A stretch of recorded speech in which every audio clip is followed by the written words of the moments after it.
श्री परमात्मने नमः। श्री परमात्मने नमः। श्री भगवानुवाच श्री भगवानुवाच एतान्यपि तु कर्माणि एतान्यपि तु कर्माणि संगं त्यक्त्वा फलानि च संगं त्यक्त्वा फलानि च कर्तव्यानीति मे पार्थ कर्तव्यानीति मे पार्थ निश्चितं मतमुत्तमम् निश्चितं मतमुत्तमम् नियतस्य तु सन्न्यास नियतस्य तु सन्न्यास कर्मणो नोपपद्यते कर्मणो नोपपद्यते मोहात् तस्य परित्याग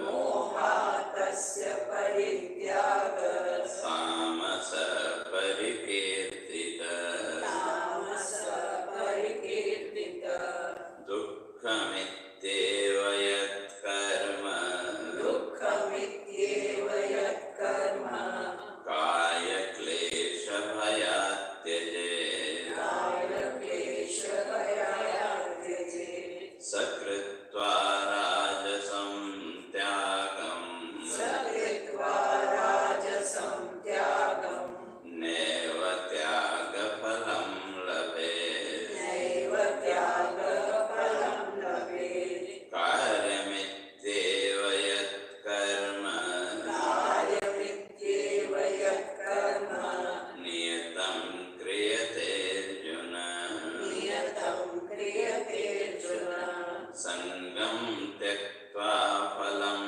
चैव संगं त्यक्त्वा फलं चैव सत्यागः सात्विको मतः सत्याग सात्विको मतः न द्वेष्ट्य कुशलं कर्म न द्वेष्य कुशलं कर्म कुशलेनानुसज्जते कुशलेनानुसज्जते त्यागी सत्त्वसमाविष्टो त्यागी सत्त्वसमाविष्टो मेधावी छिन्न संशयः मेधावी छिन्न संशय। तो विचार हम लोग करके आ रहे थे। अर्जुन का जो प्रश्न था कि संन्यास क्या है और त्याग क्या है, तो उसका उत्तर देते हुए भगवान इस बात को स्पष्ट करके आए थे कि काम्यानां कर्मणां न्यासः संन्यासं कवयो विदुः। और कवि का अर्थ का कवयः क्रांतदर्शी। क्रांतदर्शी में जो भविष्य को देखने की जिसके अंदर सामर्थ्य है, तो उसी को हमारे यहाँ कवि का। तो ऐसे जो भविष्य दृष्टा जो साधक महापुरुष हैं का उनकी दृष्टि में काम्यानां कर्मणां त्याग, जो काम्य कर्म अर्थात कामनाओं से युक्त जो कर्म, और कर्म के तीन वेद फल स्पष्ट करके आए थे, नित्य, नैमित्तिक और काम्य कर्म। तो नित्य कर्म तो जो रोज हम पूजा पाठ आदि जो है वो करते हैं, और नैमित्तिक किसी निमित्त विशेष को लेकर, जैसे अभी यहाँ हम लोग, तो ये एक तरह का नैमित्तिक जो विश्वास है, ये नैमित्तिक कभी का योग है। और जो काम्य कर्म है इच्छा विशेष को लेकर के, तो इसलिए जो काम्य कर्म है कहते हैं उसका जो त्याग, उसी का नाम संन्यास है। और वो जो त्याग है, तो त्याग के भी वेद स्पष्ट है। और जो दूसरे लोग हैं, विचारशील जो व्यक्ति हैं, वो कहते हैं सर्व कर्म फल त्याग। कर्मों का का त्याग नहीं, बल्कि कर्म फल का त्याग करना, तो उसी का नाम संन्यास है। सबका अपना अपना है, लेकिन संन्यास का जो सीधा लक्षण किया वो कहते हैं निर्मलम ज्ञानम। वो जो संन्यास की स्थिति है वो ज्ञान के बिना नहीं आ सकती। इसलिए जो निर्मल ज्ञान है, पवित्र जो ज्ञान है, उसका नाम ही संन्यास है। क्योंकि जब वो ज्ञान हुआ तो आसक्ति आदि अपने आप व्यक्ति की छूट जाएगी। तो इसलिए अब जब कहा कि वे कर्म का त्याग करना ही संन्यास है, तो अब कौन से कर्मों का त्याग करना, तो उसका समाधान करके आए थे त्याज्यम दोषवद। जो दोषपूर्ण जो कर्म है उन कर्मों का त्याग। और उसमें भी आप कुछ ऐसा मानते हैं, लेकिन उसमें भी जो यज्ञ, दान और तप, ये 3 प्रकार के कर्मों का तो कभी भी त्याग नहीं करना चाहिए। और जहाँ तक त्याग की बात है तो भगवान कह के आए थे वे त्याग भी सात्विक, राजस और तामस भेद से 3 प्रकार का। वो जो भी है, लेकिन फिर भी भगवान ने कहा कि वे जो यज्ञोदानम तपस्यैव पावनानि मनीषिणाम्, ये जो 3 कर्म यज्ञ, दान और तप, और कल इनकी चर्चा करके आए थे। तो यज्ञ का अर्थ है हमारे पास जो है उसमें से एक भाग समष्टि के लिए अर्पित करना, तो उसी का नाम यज्ञ है। और दान प्रतिफल की अपेक्षा से रहित होकर के, वो भी एक तरह का यज्ञ ही है। इसलिए दान और दत्त कर्म दो में थोड़ा सा भेद है, दोनों एक ही, लेकिन जो दान है तो दान के साथ कहते हैं कि फल की अपेक्षा नहीं होनी चाहिए। और जो दत्त कर्म है वहाँ फल की अपेक्षा है। तो दत्त का अर्थ कोई आपके पास कुछ मांगने आया तो आपने उसको दिया, अब चाहे दान समझ के दिया या जो भी समझ के दिया, तो वहाँ कहीं न कहीं थोड़ी फल की अपेक्षा और जुड़ जाती है। और जब आप कहीं तीर्थ आदि में गए तो वहाँ जो कुछ भी आपने दान किया, तो वहाँ कहीं न कहीं हमारा मन शुद्ध है, वहाँ बदले की अपेक्षा हो सकती है, लेकिन वो उतनी ज़्यादा नहीं होती। तो इसलिए उसको दान प्रयोजन बदले की अपेक्षा से रहित होकर के। और दान के लिए कल चर्चा करके आए थे कि देशे काले च पात्रे च। देश माने स्थान, समय और पात्र, ये 3 वहाँ देखने चाहिए, ताकि वो जो हम दान दे रहे हैं तो उसका दुरुपयोग न हो। तो ये बात चर्चा हम लोग करके आए थे। तो इसलिए यज्ञ, दान, तपः कर्म न त्याज्यम कार्यमेव तत्, 5वें श्लोक में भगवान ने स्पष्ट किया कि ये 3 कर्म तो व्यक्ति को हमेशा करने ही चाहिए। क्यों? का ये 3 प्रकार के जो कर्म हैं, यज्ञ, दान और तप, पावनानि मनीषिणाम्, जो बड़े बड़े मनीषी, बड़े बड़े विचारशील जो व्यक्ति हैं, ये उनको भी पवित्र करने वाले हैं। अर्थात पवित्रता के लिए, जीवन में पवित्रता के लिए 3 कर्मों का होना आवश्यक है। और तो कैसे कर्म करने चाहिए, तो उसका उत्तर भगवान आगे कहते हैं कि एतान्य भी तो कर्माणि संगम त्यक्त्वा फलानि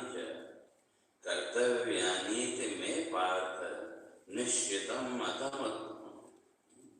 तो एतान्य भी तो कर्माणि, ये जो कर्म है कौन से?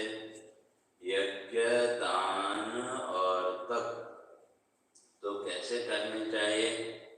कहते हैं संगम त्यक्त्वा फलानि च। तो संग का त्याग, संग का आसक्ति, और साथ ही साथ फल का भी त्याग। और जहाँ तक फल त्याग की बात है तो का प्रयोजनम अनुद्देश्य मंदोपि न प्रवर्तते। प्रयोजन के बिना अर्थात फल की अपेक्षा के बिना मंदोपि न प्रवर्तते। एक जो मूढ़ व्यक्ति है क्या उसकी भी कर्म में प्रवृत्ति संभव नहीं है। और यहाँ भगवान कह रहे हैं फलानि त्यक्त्वा, कभी फल का ही त्याग करना। तो फिर कल चर्चा करके आए थे, फल की इच्छा होना बुरा नहीं, लेकिन उस फल के साथ चिपक जाना वो गलत। हमने तो ऐसा सोचा था, ऐसा होना ही चाहिए। तो और हम लोगों के जो फल सामने आया, जो कुछ भी हमने सुना समझा, बस वो फल के साथ हम चिपक गए। और जब उसके साथ हम चिपक गए तो हमारी कल्पना के अनुसार फल हमको नहीं मिला तो भी दुख, और हमारी कल्पना के अनुसार फल हमको मिला तब भी दुख। फल मिला तब भी दुख, और फल नहीं मिला तब भी दुख। दुख का असंतोष अनुभव किया होगा कि जैसा हमने सोचा था उसके अनुसार हमको फल मिला तो तुरंत मन में एक बात क्या आती, और थोड़ा किया होता तो वो जो अपेक्षा है, एक्सपेक्टेशन है, तो उसने क्या दिया? दोनों ही अवस्थाओं में दुख। जैसा हम चाहते थे वैसा हुआ तब भी असंतोष, और नहीं हुआ तब भी असंतोष। तो इसलिए यहाँ कहते हैं संगम त्यक्त्वा फलानि। वो जो आसक्ति है उस आसक्ति का त्याग करके, और वो आसक्ति कब छूटेगी? जब कर्म के रहस्य को हम समझेंगे। अभी तक तो क्या है, हमने सुना शास्त्रों से कि कर्म भी अनित्य, और उस कर्म का जो फल है वो भी अनित्य सुना है। जरूरत पड़ने पर बोलते भी हैं, लेकिन समझ कितना पाए? भले शास्त्र कहता है हमने मान लिया, लेकिन सामान्य जीवन के व्यवहार में तो कर्म और कर्म फल के साथ नित्यता का हमारा भाव है कि। तो इसलिए हमारे ऋषि कहते हैं कि वे जो पुण्य कर्म या यज्ञ, दान, तप, ये जो 3 प्रकार के जो पुण्य कर्म हैं, तो इसकी व्यवस्था इसीलिए थी कि वो पुण्य कर्म करते करते धीरे धीरे जब हमारा अंतःकरण शुद्ध होगा और जो उसके साथ स्वर्ग आदि फल, भाई ये पुण्य कर्म करेंगे तो आपको ये मिलेगा, ये करेंगे तो ये मिलेगा, वो जितनी भी फल व्यवस्था है तो उसके पीछे 2 उद्देश्य।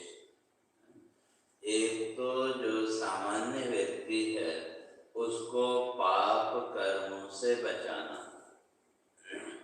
क्यों जो पाप कर्म है तो उसका भय भी साथ में दिखाया कि नहीं हमारे ऋषि। या सामान्य सीधी सी बात अगर कहें, वह पुण्य का फल स्वर्ग की प्राप्ति और पाप का फल नरक की प्राप्ति, ये सामान्य कहावत है। तो अर्थात एक तरह का वो भय, तो एक तरफ भय दिखाया पाप कर्म का, और दूसरी तरफ पुण्य कर्म के द्वारा स्वर्ग आदि प्राप्ति का लालच करना। वो इसलिए कि पहली बात तो कि व्यक्ति उस लालच में ही सही पुण्य कर्म तो करेगा, तो जब वो पुण्य कर्म में उसकी प्रवृत्ति हुई तो पाप से बचा कि तो जब पाप से बचा तो उसके चित्त के दोष भी धीरे धीरे दूर होंगे।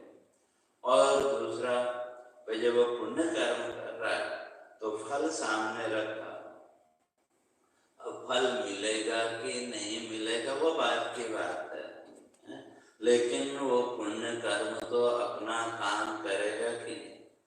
जैसे मैंने कई बार पहले उदाहरण दिया, कोई छोटा बच्चा है, वो बीमार हो गया, आप उसको लेके गए डॉक्टर के पास और डॉक्टर ने चेकअप किया और एक दवाई की शीशी आपको दे दी। पहले वो आती थी ना कुनेन की गोलियां और लिक्विड, और कितना कड़वा, एक बार खा लो तो 3-4 दिन तक मुँह कड़वा रहता। तो अब वो दवा भी समझो ऐसी है।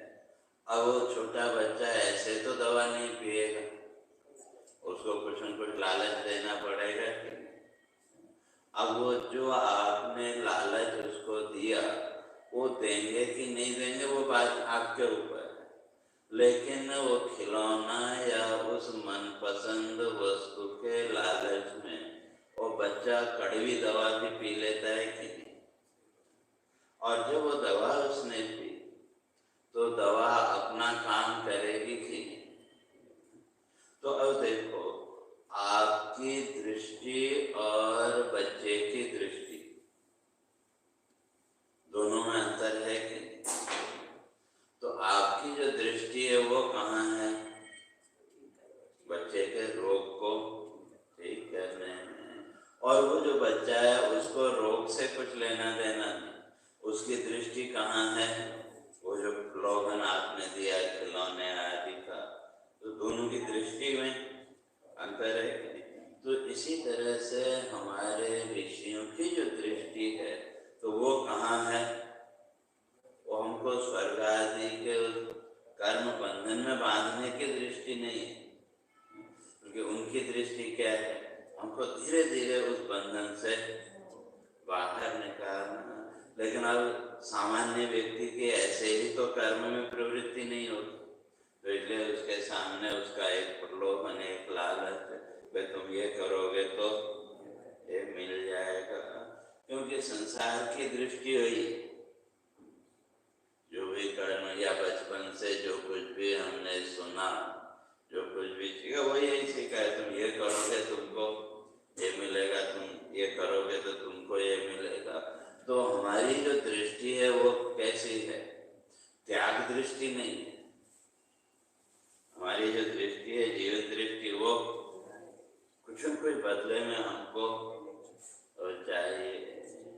तो अब वो मिलेगा कि नहीं मिलेगा वो बात की बात है, लेकिन जब हमने वो पुण्य कर्म किया, जैसे वो जो बच्चा है उसने जब वो दवा पी तो धीरे धीरे जैसे वो दवा अपना काम करती है, तो उसी तरह से ये 3 कर्म, यज्ञोदानम तपस्यैव, यज्ञ, दान और तप, ये तीनों जो कर्म हैं ये हमारे अंतःकरण को, हमारे चित्त को शुद्ध करेंगे, साफ करेंगे।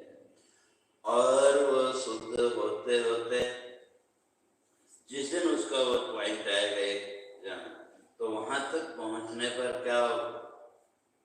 एकदम हमको मोक्ष मिल जाएगा ऐसा नहीं। तो इसलिए कहते हैं ज्ञान हो। तो किसका ज्ञान? कर्म और कर्म फल की अनित्यता का ज्ञान। अभी तो हमने सुना है, लेकिन कर्म भी अनित्य है और कर्म का फल भी अनित्य है, हम उसको स्वीकार नहीं कर पाते। शास्त्रों से हमने सुना, बात समझ में भी आई, जीवन के अनुभव के द्वारा समझ में भी आए, लेकिन उसको स्वीकार नहीं कर पाए। उसका कारण अभी कहीं न कहीं चित्त में वो संसार का राग द्वेषात्मक जो मल है वो अभी भी और है। तो वो पुण्य कर्म करते करते जो उसकी एक सीमा है, जब वो क्रॉस होगी तो लेकिन उसके द्वारा वो धीरे धीरे हमारा जो ज्ञान है वो ज्ञान भी मजबूत होगा। तो एकदम से ब्रह्म ज्ञान या आत्मज्ञान हो जाएगा ऐसा नहीं। इसलिए ज्ञान का जो पहला होता है वो क्या है, कर्म और कर्म फल की अनित्यता का ज्ञान। और जब ये ज्ञान हुआ तो वहां से फिर वो ज्ञान की जो 7 भूमिकाएं, 7 सीढ़ियां, सुहेच्छा, सुविचारणा, तनुमानसा, सत्वापत्ति, असंशक्ति, पदार्था भावनी और तुर्यगम। तो ये जो 7 सीढ़ियां ज्ञान की, ये उसके बाद ये वहां फिर ये शुरू होती। तो इसलिए उस ज्ञान के उसको आगे बढ़ने के लिए सबसे पहले कर्म और कर्म फल की अनित्यता का ज्ञान।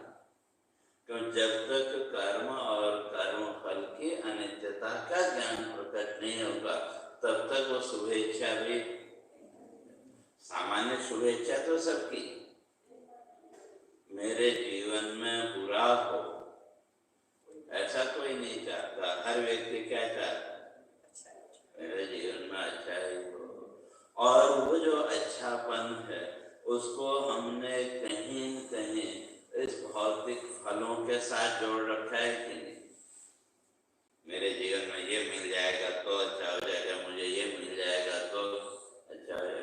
तो शुभेच्छा तो है, लेकिन अभी तक वो जो शुभेच्छा है वो कहीं न कहीं कर्म फल के साथ जुड़ी हुई है। इसलिए कहा वो वास्तविक शुभेच्छा नहीं है,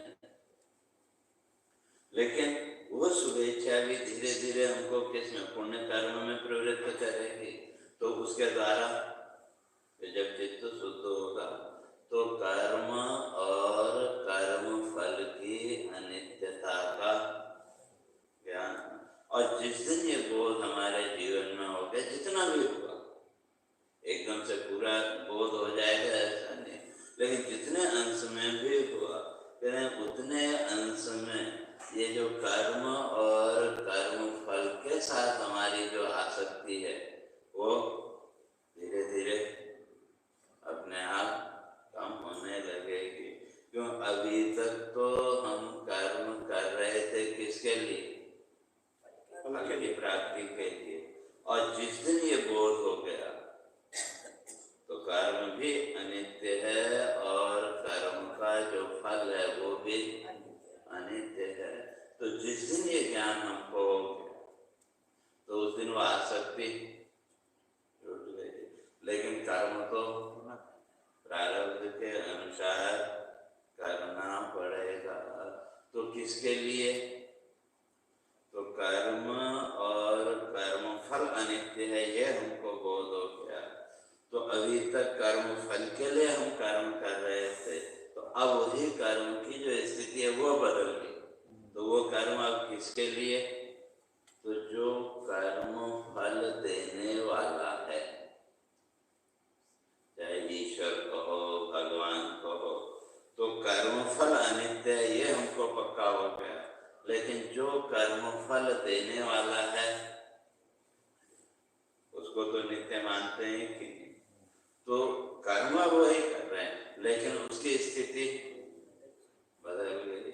तो अब वही कर्म किसके लिए, वो जो कर्म फल देने वाला ईश्वर कहो भगवान कहो परमात्मा कहो, वो कौन है उसको जानने के लिए। तो स्थिति बदल गई कि कर्म तो वही कर रहे हैं, लेकिन आंतरिक जो भाव है वो भाव बदल गया, वो भाव बदल गया। तो ये जो स्थिति है तो इसी को कहा भक्ति। जिसका वचन होता है श्वास और पिता तेरे लिए, जो कुछ कर्म करो तेरे लिए, वही नहीं बोलना वो एक अलग, तो वो भाव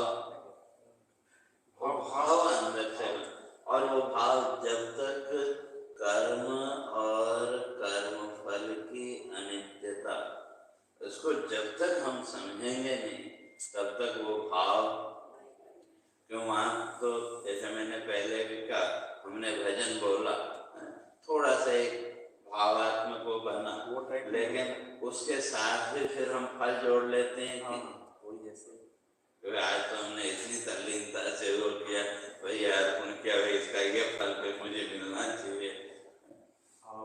तो इसलिए तो वो स्थिति कब बदले कि जब कर्म और कर्म फल की अनित्यता का ज्ञान होगा। और वो ज्ञान कब होगा कि जैसे जैसे हमारा चित्त, हमारा अंतःकरण शुद्ध होता जाएगा। और वो शुद्धि किससे होगी? यज्ञ दानम तपस्या।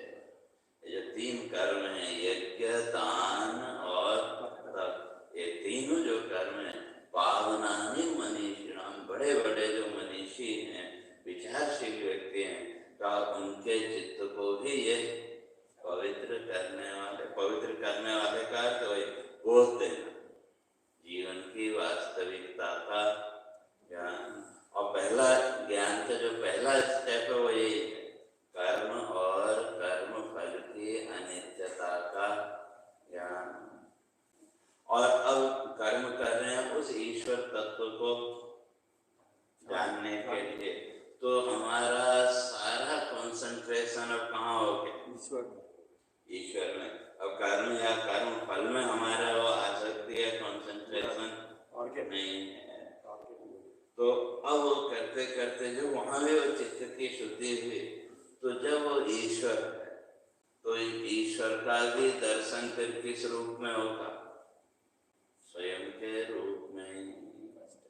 क्यों? उस ईश्वर का निर्माण करने वाला भी कौन? नहीं हो कि कोई दूसरा है जिसको हम भगवान या ईश्वर कहते हैं, उस ईश्वर का निर्माता भी तो मैं ही हूँ कि अगर हमें, जैसे मैंने कल भी कहा, अगर हमें अपने होने का ही ज्ञान न हो तो हमारे लिए ईश्वर का कोई महत्व है क्या? तो उस ईश्वर का भी बोध किस रूप में? स्वयं के अस्तित्व के रूप में। जिस दिन उस लेवल पर हम पहुंचे तो उस दिन वो सारा द्वैत मिट गया। और जैसे ही वो द्वैत मिटा तो हम जो है तो वो मोक्ष की अवस्था या जीवन मुक्ति की अवस्था में पहुंच गए। तो इसलिए वहां तक पहुंचने के लिए तो इसलिए भगवान कहते हैं कि ये 3 कर्म तो करने, लेकिन कैसे? संगम त्यक्त्वा फलानि। तो संग और संग माने आसक्ति, कर्म की आसक्ति और कर्म फल का त्याग करके, लेकिन उसके लिए पहले कर्म और कर्म फल की अनित्यता का जो भाव है उसको हमें अपने अंदर दृढ़ करना पड़ेगा। क्यों? जीवन के अनुभव के द्वारा हमने देखा तो है, उसका अनुभव भी है, समझ भी है, लेकिन हमने कभी उसका विचार नहीं किया। इसलिए शंकराचार्य स्पष्ट करते हैं का विचार एव तस्य औषधम। इस संसार भाव से ऊपर उठने के अगर कोई दवा है तो वो केवल एक है, वो है विचार। विचार एव तस्य औषधम। तो जितने हमारी विचार प्रक्रिया, जितना हमारा चिंतन दृढ़ होगा, तो उसी चिंतन के आधार पर धीरे धीरे हम इस संसार भाव से ऊपर उठेंगे। तो इसलिए कर्तव्यानि में पार्थ निश्चितम मतमुत्तम। इसलिए ये 3 जो कर्म हैं तो भगवान कहते हैं ये तो करने ही चाहिए। तो सबसे अच्छी बात तो यह है कि संगम फलानि त्यक्त्वा, आसक्ति और फल की अपेक्षा का त्याग करके, अगर वो नहीं भी कर पाए, फल की अपेक्षा है भी, तो कहते हैं तो बुरा नहीं, क्योंकि जो दृष्टि है हमारे ऋषियों की और हमारी, और दृष्टि का अंतर। क्यों? एक छोटे से बच्चे को आप कहो कि वो दवाई से तुम्हारा रोग ठीक हो जाएगा, तुमको वो नहीं देंगे, तो मानेगा क्या? तो उसकी दृष्टि वो अभी बनी ही नहीं। क्यों, उसको तो खिलौना चाहिए, और अगर उसको समझाओगे वो तब भी नहीं समझेगा। इसलिए जो अभी चिंतन की दृष्टि से बच्चे की स्थिति में है, ज्ञान की दृष्टि से, चिंतन की दृष्टि से, तो उनको तो फल दिखाना ही पड़ेगा। तो अब हम कहाँ हैं वो हमें देखना पड़ेगा कि हम अभी वो बच्चे के लेवल पे हैं या थोड़े बड़े हुए या कितने बड़े हुए। तो इसलिए कहते हैं अगर वो आसक्ति नहीं छोड़ पाते का तो भी कोई बात नहीं, लेकिन कर्म का त्याग नहीं करना चाहिए। इसलिए कर्तव्य नहीं, क्यों नहीं तो कई लोग यहाँ कहेंगे भाई आसक्ति कैसे छोड़ें, फल की इच्छा कैसे छोड़ें, तो उसकी अपेक्षा कर्म ही छोड़ दो। भगवान कहते हैं ऐसा नहीं, अगर आसक्ति नहीं छूटती कोई बात नहीं, लेकिन कर्म का त्याग मत करो, क्यों वो कर्म ही धीरे धीरे, जैसे वो दवा है, वो दवा खाते हैं कि नहीं, जरूरी तो नहीं कि वे एक ही खुराक में रोग ठीक हो जाए, तो धीरे धीरे वो तो अपने समय से होगा। तो उसी तरह से हम कहते हैं कर्तव्यानि, इसलिए वो कर्म तो करने ही चाहिए। अब रही बात त्याग की, तो भगवान कहते हैं त्याग भी 3 प्रकार, सात्विक, राजस और तामस। तो इसलिए भगवान आगे स्पष्ट करते हैं नियतस्य तो संन्यासः कर्मणो नोपपद्यते मोहातस्य परित्याग तामसः परिकीर्तितः। तो कहते हैं जो नियतस्य, जो नित्य कर्म है, उन नित्य कर्मों का तो त्याग कभी भी नहीं करना चाहिए। इसलिए नित्य, नैमित्तिक और काम कर्म, और जो नित्य कर्म है उसके लिए हमारे ऋषियों ने स्पष्ट किया कि वे जो नित्य कर्म है उसको करने से कोई पुण्य नहीं मिलेगा, लेकिन नहीं करेंगे तो पाप अवश्य आएगा जीवन में। जैसे रोज घर की सफाई करते हैं तो वो सफाई से क्या होगा, जो कचरा आया वो, तो आपका घर साफ सुथरा बना रहा। तो इसी तरह से जो नित्य कर्म है, तो नित्य कर्म भी क्या करता है, कहते हैं अनजाने में जीवन में जो पाप हुए उन पापों की शुद्धि नित्य कर्म के द्वारा।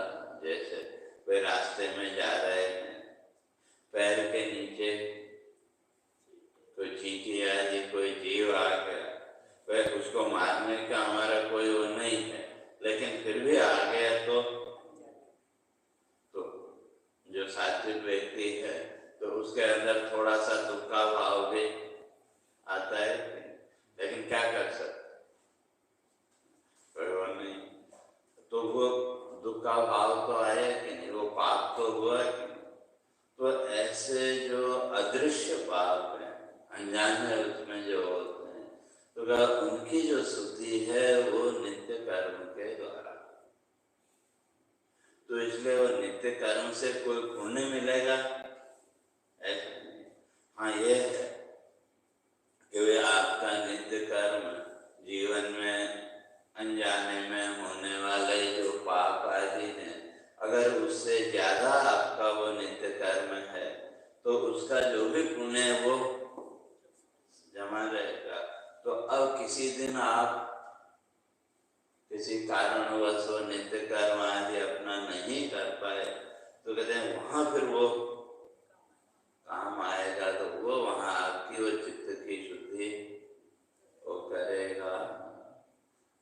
और अगर नहीं किया तो फिर तो संसार का मल आवरण ये तो चित्त में जमा होता ही रहेगा। तो इसलिए जो नित्य कर्म है भगवान कहते हैं उनका तो त्याग किसी भी हालत में नहीं करना चाहिए। और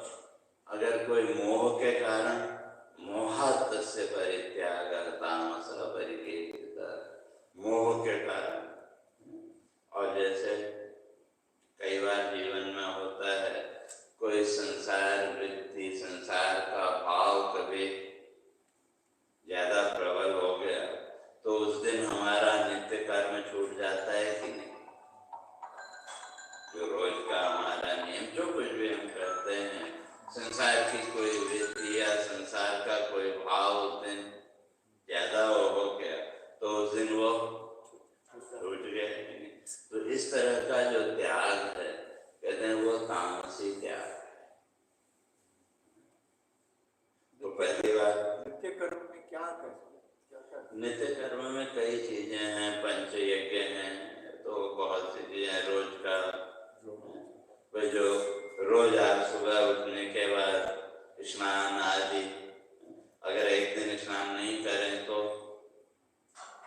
इसी तरह से भगवान की पूजा अर्चना करना, थोड़ा शास्त्र चिंतन, ध्यान आदि, ये सब नित्य कर्म में सबका अपना अपना है। और उसी तरह से पंच यज्ञ, 5 यज्ञों में भूत यज्ञ, बल यज्ञ इत्यादि सब, तो वो किसके लिए? वो यही शुद्धि के।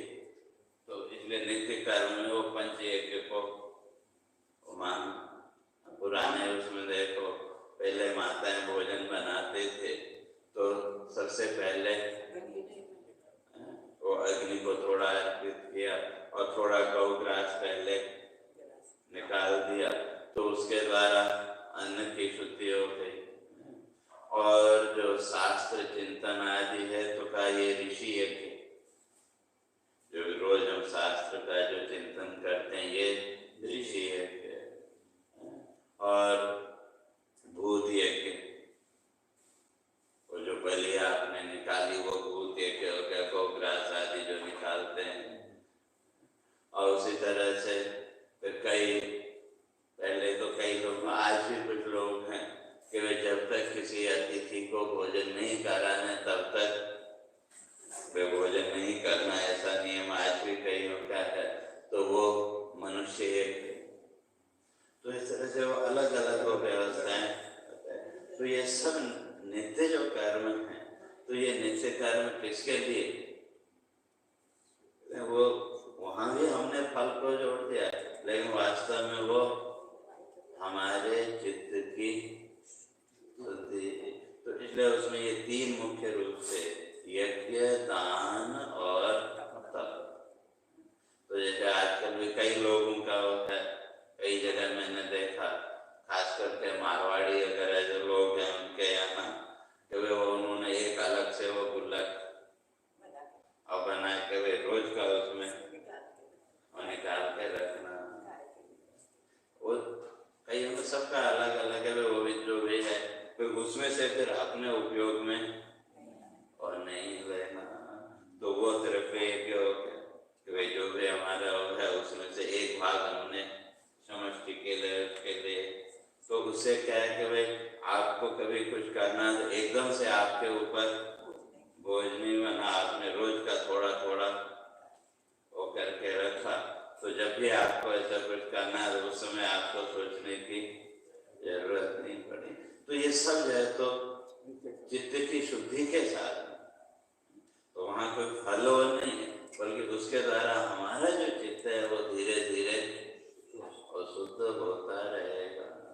और अगर किसी लोभ के कारण, किसी मोह के कारण, जैसे अगर हम वो फल का त्याग करते हैं, सामान्य जीवन में फल का भी हम त्याग करते हैं, कर्म का भी त्याग करते हैं, लेकिन अगर मोह के कारण कर रहे हैं, जैसे कई बार कोई परिवार में या बच्चों में मोह बढ़ गया और सामने कोई कार्य हमारे सामने है, तो हमको लगता है कि नहीं ये कार्य ठीक है, ये हमको करना चाहिए, लेकिन वो बच्चों का मोह इतना ज्यादा होता है कि आदमी उसका भी, तो कहते हैं वो त्याग नहीं। तो अगर त्याग मानोगे तो वो तामसी त्याग है। तो अगर किसी लोभ के कारण, मोह के कारण अगर हम कर्म का त्याग कर रहे हैं तो वो वास्तव में वो त्याग नहीं, वो तो तामसी त्याग। और तामसी त्याग का फल भी उसी रूप में मिलेगा। और दूसरा कहते हैं राजसी, दुखम इत्येव यत् कर्म काय क्लेश भयात् त्यजेत्। तो काय क्लेश भयात्, मेरे शरीर को उससे पीड़ा होगी, मेरे शरीर को उससे कष्ट होगा। कई बार तो शारीरिक पीड़ा आदि की हमने कल्पना की, तो उसमें भी हम कर्म का त्याग कर देते हैं कि नहीं? तो वो राजसी त्याग है। दुखम इत्येव, इससे मुझे दुख मिलेगा। अब मिलेगा कि नहीं मिलेगा वो बात की बात है, लेकिन हमने अपनी कल्पना में, या जैसे एक उम्र होने के बाद जब व्यक्ति अंदर से कमजोरी आ गई, सामर्थ्य है लेकिन फिर भी अंदर से मानसिक रूप से उसने मान लिया, तो वो कि नहीं करना है वो त्याग, तो वो त्याग नहीं है, वो तो राजसी त्याग। क्यों? दुखम इत्येव यत् कर्म, ये करने से मुझे दुख होगा, ऐसा मान करके अगर आपने त्याग किया तो वो कहते हैं कृत्वा राजसम त्यागम, वो तो राजसी त्याग है। और उसका फल नैव त्याग फलम लभे, कहते हैं वो त्याग का फल नहीं मिलने वाला, क्योंकि वो वास्तव में वो त्याग है ही नहीं, वो तो लोभ कह लो या लालच हो। तो वास्तविक तो त्याग है वो क्या है, तो आगे स्पष्ट करते हैं। कार्यम इत्येव यत् कर्म नियतं क्रियते अर्जुन, संगम त्यक्त्वा फलं चैव स त्यागः सात्विको मतः। संगम त्यक्त्वा फलं चैव, आसक्ति और फल दोनों का त्याग, दोनों कर्म के प्रति भी जो आसक्ति है उसका भी त्याग, और उसका जो फल है उसका भी त्याग। तो किस तरह से करना? कार्यम इत्येव, ये तो करना ही है, ये हमको करना ही चाहिए। जैसे जो हमारे जीवन के सामान्य कार्य हैं, चाहे वो बच्चों को लेकर के, परिवार आदि को लेकर के, वहाँ भी वही है कि नहीं, तो ये तो हमको करना ही है, या हमको करना ही चाहिए, तो उसी भाव से करते हैं। जो भी हमारी, या दूसरे शब्दों में कहें, ड्यूटी समझ के घर परिवार के लिए जो कुछ भी हमने किया, तो वहाँ क्या है? कार्यम इत्येव, नहीं, ये तो हमको करना ही है। लेकिन वहाँ भी हम फिर फल को सामने जोड़ लेते हैं, भाई मैं ये करूँगा तो ऐसा होगा, ऐसा होगा। तो उस फल और कर्म की आसक्ति से ऊपर उठ करके कहते हैं कार्यम इत्येव कर्तव्यानि, अर्थात कर्तव्य भाव से ये जो कार्य है मुझे करना है, किस लिए? ये मेरी ड्यूटी है, ये मेरा कर्तव्य है। अभी तक भी अगर देखें तो जीवन में जो कुछ भी हमने किया या जो कुछ भी कर रहे हैं, उसको ड्यूटी समझ के ही कर रहे हैं कि नहीं? लेकिन समस्या है कि वहाँ फल को हम जोड़ लेते हैं। अभी हम कर रहे हैं, वो हमारे करेंगे बाद में, वो हिसाब से करें। हाँ, नहीं, वो ड्यूटी है भाई। अब जैसे आप ऑफिस गए तो वो भी आपकी ड्यूटी है कि तो उसके पीछे भाई चाहे जो भी आपके यहाँ काम करने वाले जो कुछ भी हैं, उन सब का जीवन उसके साथ में जुड़ा है कि नहीं? तो वो हमारी ड्यूटी है कि तो कर तो रहे हैं सब ड्यूटी मानते, लेकिन ड्यूटी के साथ हमारी फलासक्ति, समझे कि नहीं? जो कुछ भी हमने आज तक किया या अभी भी जो कुछ कर रहे हैं, वो अपनी ड्यूटी समझ के हम करते हैं कि, लेकिन ड्यूटी समझ के तो करते हैं, लेकिन वहाँ कर्म में भी हमारी आसक्ति है और उसके फल में भी हमारी आसक्ति है। तो बस भगवान वही कह रहे हैं, कर्म और कर्म फल की जो आसक्ति है, वो जो अटैचमेंट है, उससे अपने को बाहर निकालो। कर्म तो करना पड़ेगा, हम नहीं चाहेंगे तो भी हमको प्रारब्ध सुख दुख रूपी फल देने के लिए किसी न किसी कर्म के साथ जोड़ ही देगा, जोड़ देगा। आप उससे बच नहीं सकते। कई बार न चाहते हुए भी कुछ करना पड़ता है कि हमारी इच्छा नहीं है, लेकिन फिर भी वो ड्यूटी करनी पड़ती है कि तो वहाँ भी हमारी क्या कर्म और कर्म फल में आ सकती है। तो वहाँ न चाहते हुए जब हमको करना पड़ा तो बिना कारण के हम दुखी हुए कि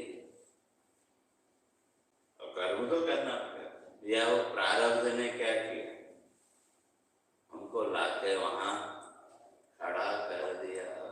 और जो प्रारब्ध है 3 प्रकार का, स्वेच्छा, अनिच्छा और परेच्छा।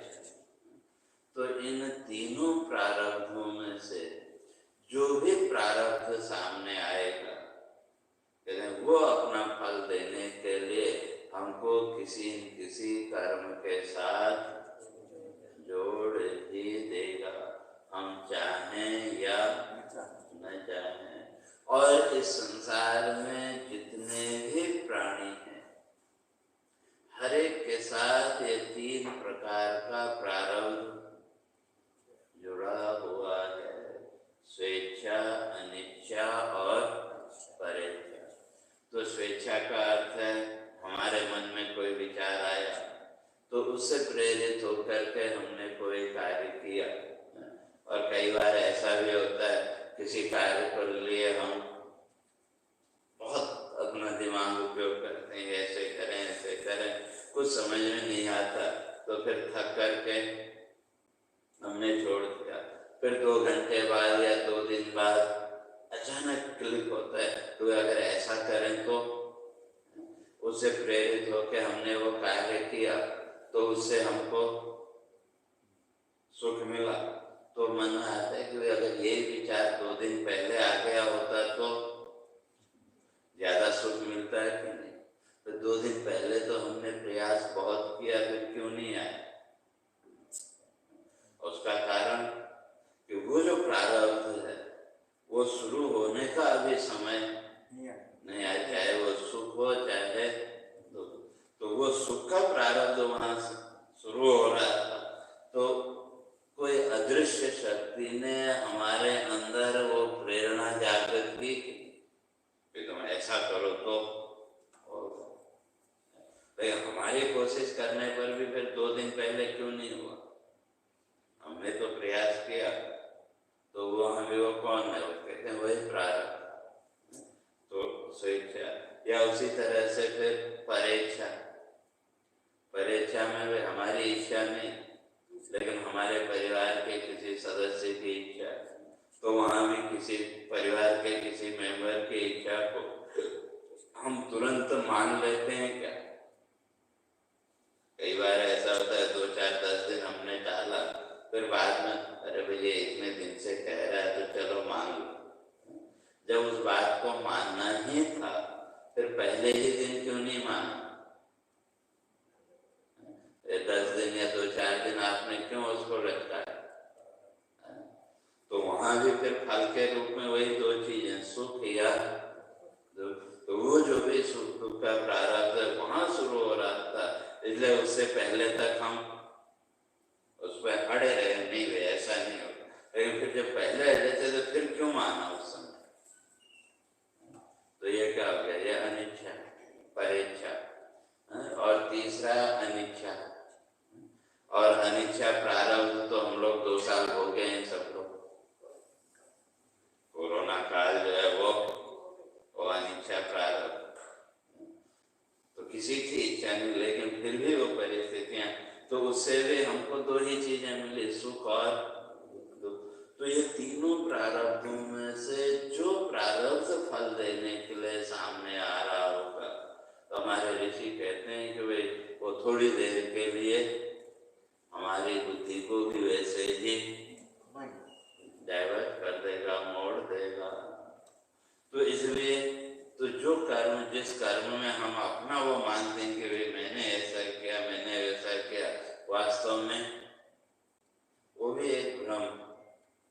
क्यों करा तो हमारा प्रारब्ध हमसे रहा, और हमने उसके साथ अपना अहंकार जोड़ दिया कि मैं कर रहा हूँ, लेकिन कराने वाला वास्तव में वही प्रारब्ध ही है।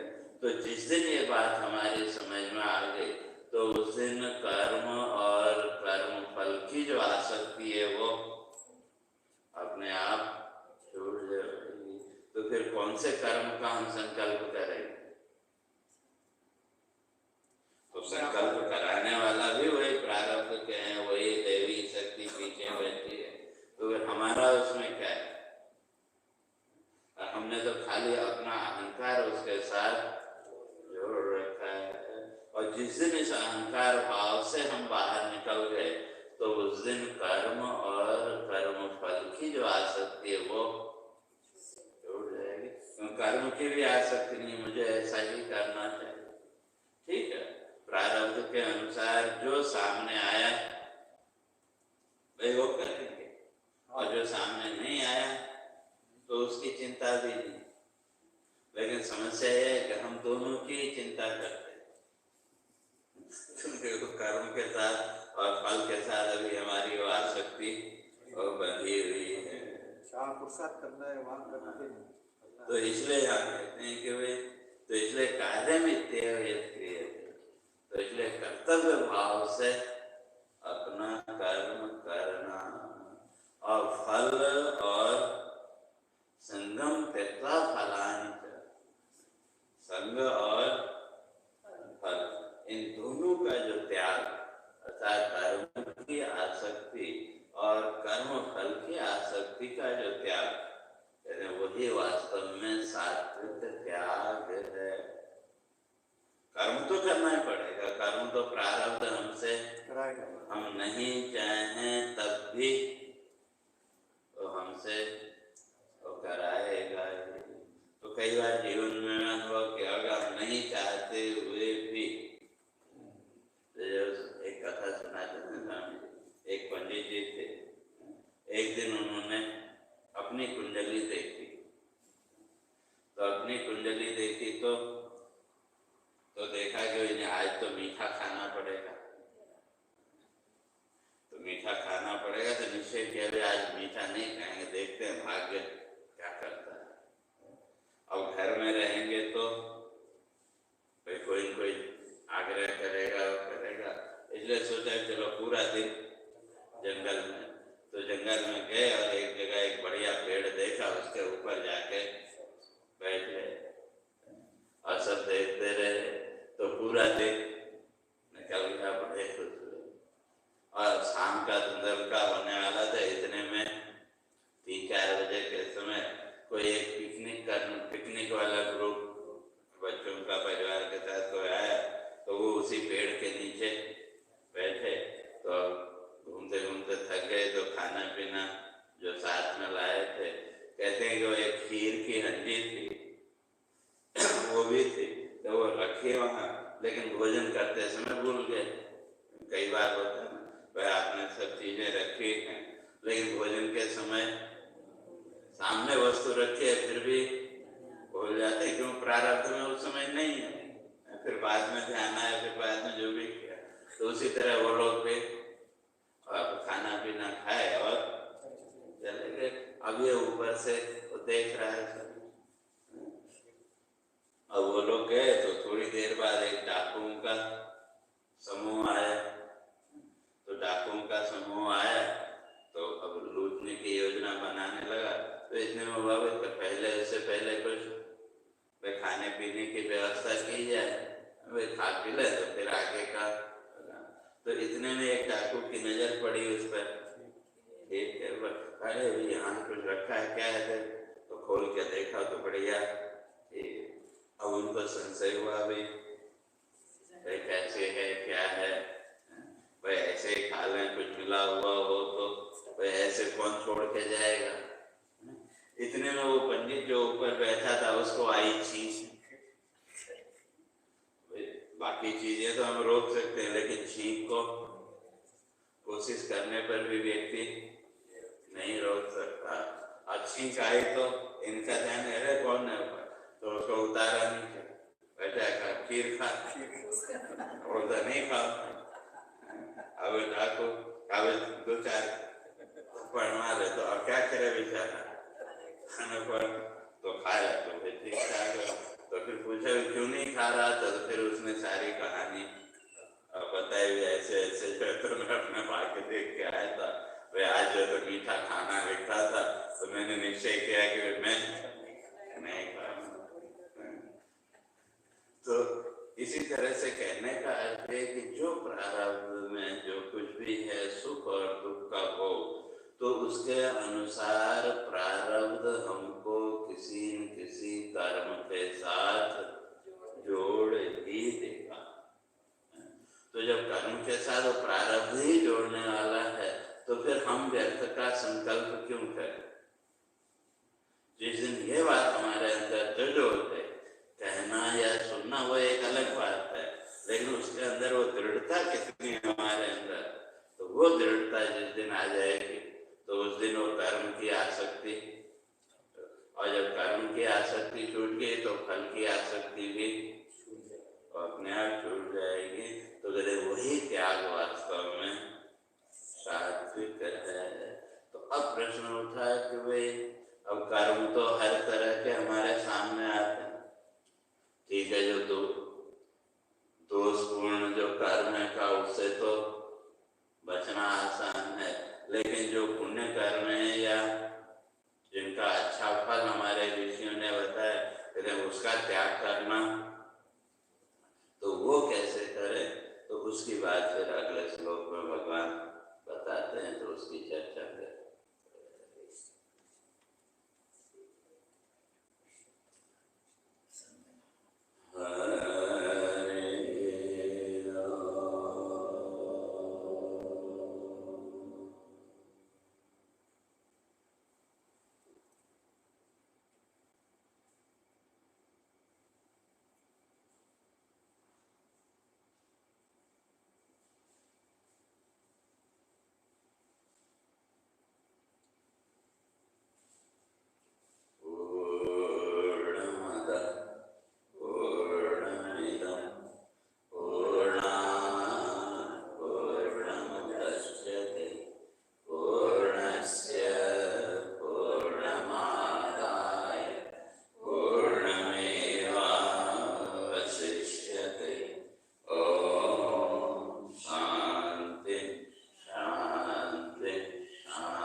श्रीनिवासाय मंगलम गोविंदा गोविंदा गोविंदा। जयकारा श्री राम, गो साचे।